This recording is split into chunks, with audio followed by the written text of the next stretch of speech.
tomorrow there is a second mass protest against Governor Tom Wolf's shutdown. And it's going to be held on the steps of the state capitol. Well, maybe not exactly on the steps, but close to the steps because they've got crime tape around the front of it. But with us this morning, a guy who's been in the news lately, Matt Bellis, who is the ReOpen PA organizer and founder of this mass rally tomorrow at the Capitol, the second one. And Matt joins us here on WSBA. Good morning, Matt. How are you? Good morning. I'm doing okay, as well as can be ascribed to right now. So yes. All right. What prompted you? I mean, this sounds like the putting the volleyball above the net and letting you spike it. So I don't want to make it quite that obvious. But what prompted you? The whole idea of ReOpen PA. You're the organizer. You're the founder of this whole thing. You had one rally at the Capitol already. You're having another one tomorrow. Talk a little bit about what kind of prompted you to get this started when you did, and what you expect out of this second rally. Well, we started ReOpen PA primarily because the people of Pennsylvania were ultimately ignored in the process of how we're going to reopen the state and how we're going to be able to get back to our lives. If you remember, back in the early parts of April, we didn't know exactly what was going to happen in how we're going to orient our lives. And we started to hear other states talk about the ways that they're going to reopen. And we just thought with a group together that we can start maybe putting some pressure on the General Assembly or the governor to give us the data-driven metrics to which we can guide our lives by. And so we decided to go to a protest and do it back in April 20th because we had heard from General Assemblymen that the governor was not listening to anybody but himself.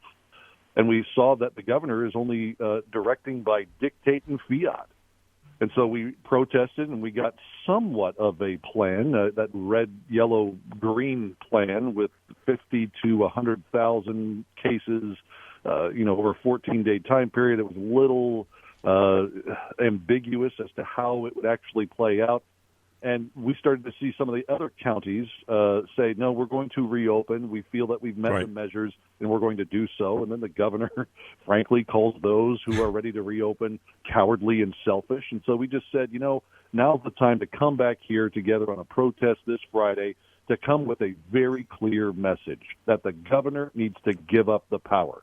He's been working with emergency powers for so long, and now it's time for him to work with the General Assembly again. He's ignored them ultimately. They are our duly elected officials that are representing us and the senators representing the counties. And so we need to get back to a level where the governor is working with the people again and not directing the state by his own mind. Matt, you were talking about the governor taking over kind of during this time. Now, in the beginning, he said by emergency. We know what power does to people many times and does to small groups of people. We continue to hear governors around the country, and our governor has alluded to it and talked about the new normalcy. And a lot of people are starting to translate that the new normalcy means we're going to ignore the other branches of government and just kind of operate on our own on an emergency basis for a long time.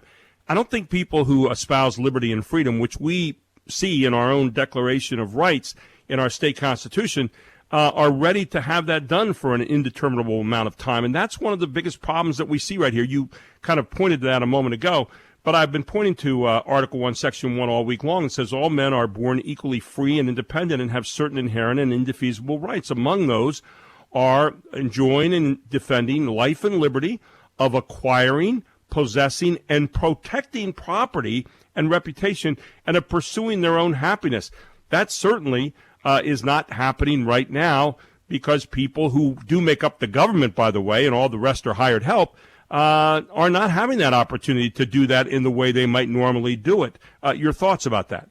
Well, this is why you let yourself be guided by timeless principles so that you're no longer swayed by all the winds of change. People who are calling for a new normal seem to forget that we are founded on particular principles that are immovable. We are all each image bearers of God, and we all have a duty and a right to live within ourselves free from the dictates of men. And this is why we're a nation of laws and not men, because we are gathering together to respect each other's individual rights and liberties and work within the confines of those rather than saying, I know what's best for you, I know what's best for the state, you're going to follow my whims and my directions, and that's something that is completely untenable. We need to get back to a place where we remember our rights, those things that are immovable, those things that are given to us by God and not by Tom Wolf. Matt, one of the things that we're seeing with governors around the country, high approval ratings for how they're handling things. We see 72% out of the Washington Post Ipsos poll. Now, again, you can say, well, polls are what they are.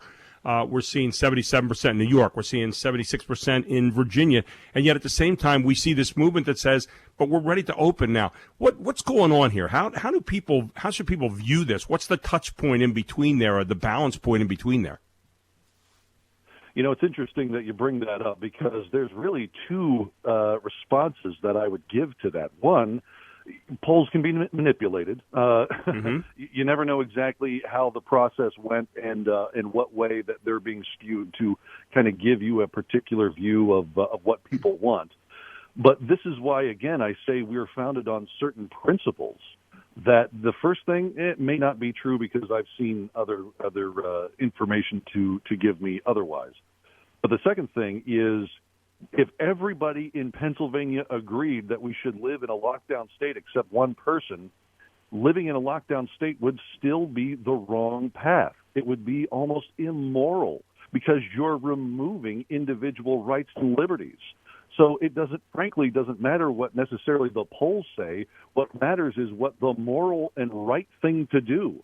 And for one man to tell one business that they can't open their doors or cut hair, or else they'll face licensure seizure or other types of issues that the state can bring upon them, those are immoral things to do. We can't live in a state where we are bound by the decisions of one man. We have a process that which we set up in this state, and he's not following that process, and he's generally ignoring the General Assembly. And so we need to get back to a place where we again say, Tom Wolf, you got to give up this power and work with our duly elected officials once again. Matt, can we keep you for one more segment? Sure, absolutely.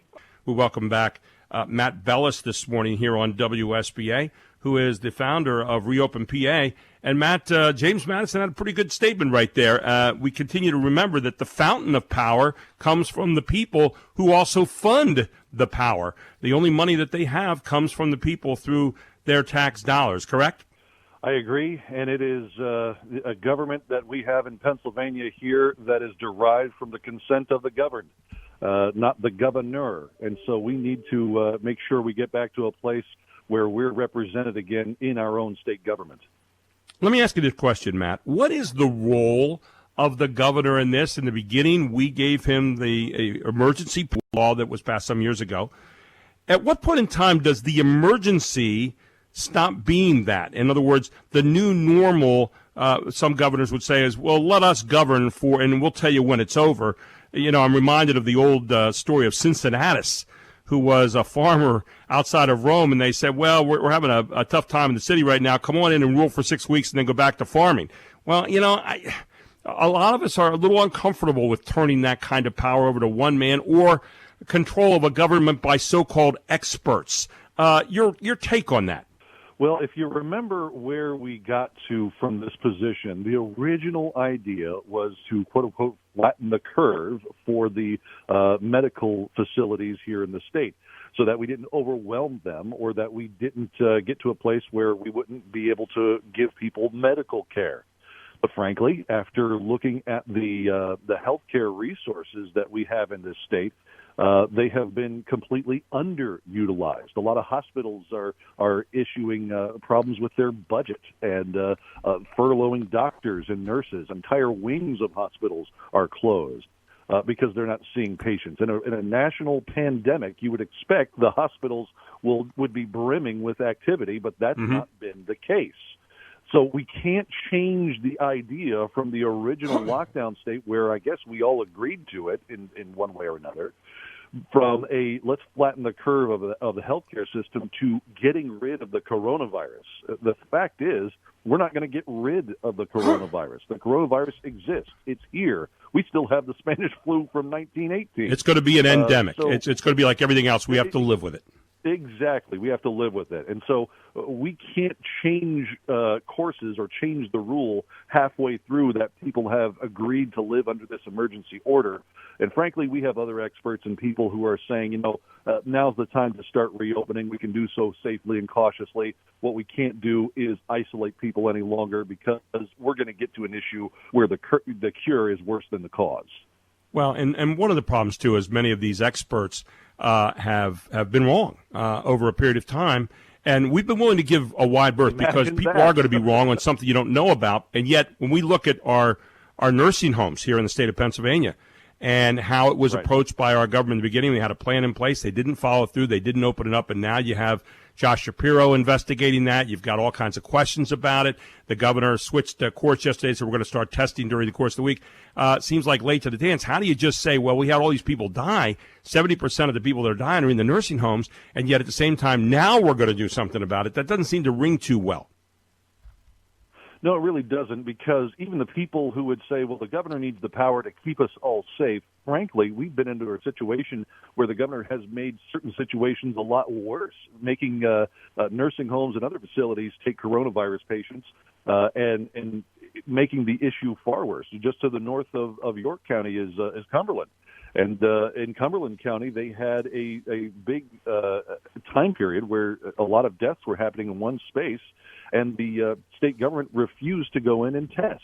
And when you start to wonder, if they're refusing testing, if they're forcing nursing homes and other people to take COVID-19 patients, if they seem deaf and mute to the people who are actually suffering during this pandemic, at what point do you start to question what the original intent of all of this power grabbing was? And how do we get back from this? This is an untenable situation, and it's time to change.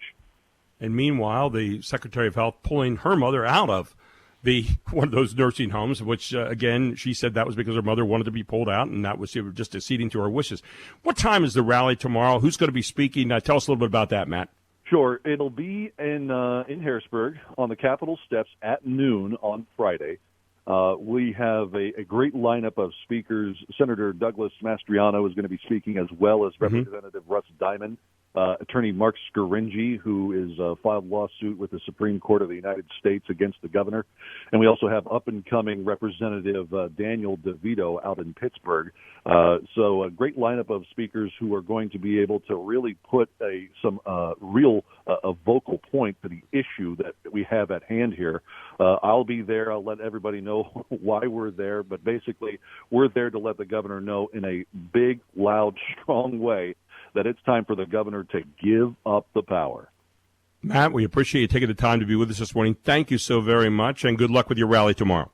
Thank you. Take care. Matt Bellis with us here from ReOpen PA on WSBA.